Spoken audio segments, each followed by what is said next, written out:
Today I'm going to talk about soy. And after this sharing, you're going to realize that soy is really a perfect package of balanced nutrition, and why soy is often known as the perfect food. Firstly, soy is rich in protein and phytochemicals. Soy provides 12 times more protein than cow's milk. Soy provides 2 times more protein than meat. And we all know that consuming meat brings about inflammation, whereas soy is a plant-based whole food. And soy is very friendly to the heart.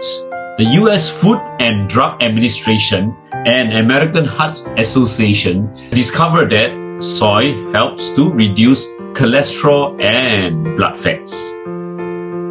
Soy is anti-cancer because of its high amount of phytochemicals. It helps to inhibit the growth of cancer cells and tumors, and thus prevent many kinds of cancer, including that of breast, colon, and prostate.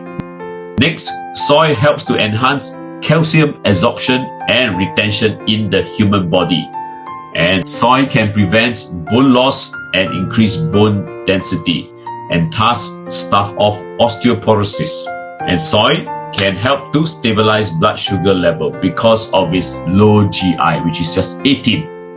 And lastly, soy can actually help one in weight management and maintaining body shape. Why? Because soy is low in calories, and soy also contains tetrapeptides that can speed up fat decomposition and inhibits body fat formation and increase muscle volume. So if you have friends who go to the gym regularly, you can encourage them to consume more soy products. And if you have growing children or teenagers at home, you can encourage them to consume more soy products as well. But there's one thing that I have to remind all of you. Soy has to be processed at a certain temperature in order for all its nutrients to be retained. Soy, when it's raw, the skin is poisonous. But most people out there will heat soy up to 100 degrees Celsius, which is not conducive for the retention of soy nutrients. Because when it's 100 degrees Celsius, most of the soy nutrients will have been lost. So what's the optimal temperature? Scientists found out that the optimal temperature is actually 60 degrees Celsius.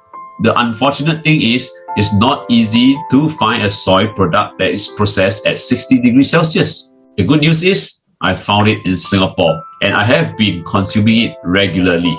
And this product is manufactured in Singapore, so it's of the highest stringent standards. You want to know more about the product and you are keen to consume more soy? Do PM me. I'll tell you how you can get this product. With that, I come to the end of my sharing. Have a nice day.